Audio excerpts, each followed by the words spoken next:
Welcome to Howard's Opinion, the only podcast where you get my unfiltered take on the world of sports. I'm your host, Howard, and we're excited to have you tune in today. We've got a lot to cover, but let's dive right into our first story. You know, the college athletics landscape is always changing, and one of the latest developments comes out of Colorado, where athletic director Rick George has announced that he'll be stepping down from his role at the end of the 2025-26 school year.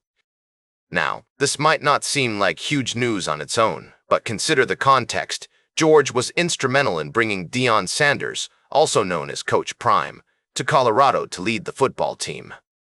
George has been with Colorado for 13 years and has overseen some significant changes during his tenure, including the school's move back to the Big 12 Conference after a stint in the Pac-12. And while the Buffalo's on-field performance under Sanders has been a bit of a mixed bag, they went 9-4 last season, but are currently sitting at 3-7 this year. There's no denying that Coach Prime has brought a level of excitement and relevance to the program that it hadn't seen in years.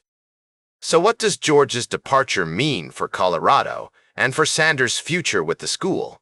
That's a great question, and one that we'll likely be exploring more as the situation develops.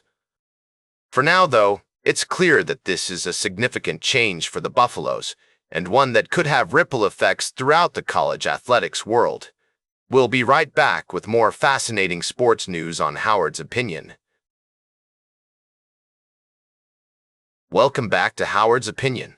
We're diving into the world of sports now, and I've got a couple of exciting stories to share with you. First off, let's talk about the UCLA Bruins women's basketball team. They're on fire, folks. Led by All-American Lauren Betts, who had an impressive 20 points and 10 rebounds, the number 3 ranked Bruins took down number 11 North Carolina 78-60 in the WBCA Challenge. This is their second win over a top 15 opponent this week, after beating number 6 Oklahoma just a few days ago.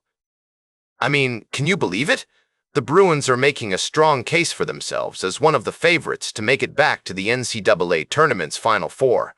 And with players like Betts, Kiki Rice, and Angela Dugalek leading the charge, it's no wonder they're dominating on the court.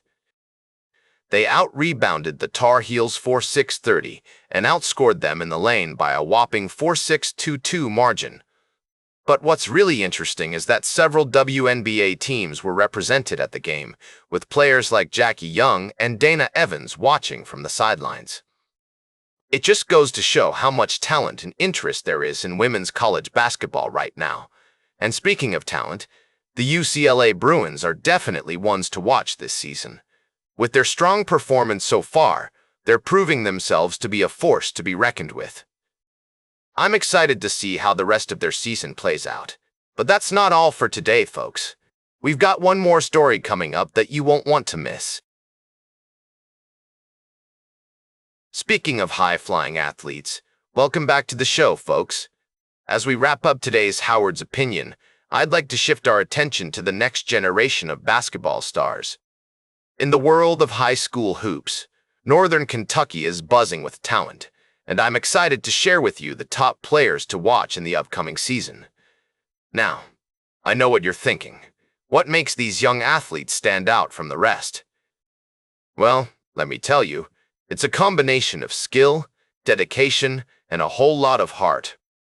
From Lloyd Memorial's Anthony Blackar, who's expected to be one of Kentucky's highest scorers, to Covington Catholic's Athens McGillis, who's averaging over 20 points per game, these players are making waves in the basketball scene.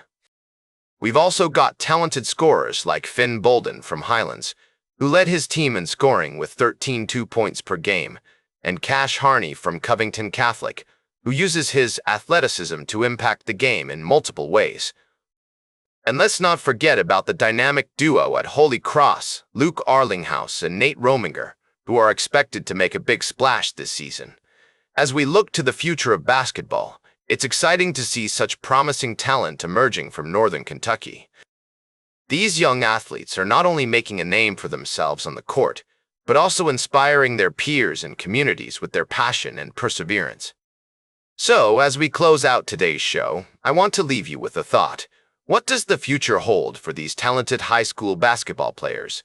Will they go on to play in the NCAA or perhaps even make it to the pros? Only time will tell, but one thing is certain. They've got the skills, the talent, and the dedication to succeed at the highest level. That's all for today's Howard's Opinion. Remember to like, share, and subscribe. And until next time, keep your head in the game.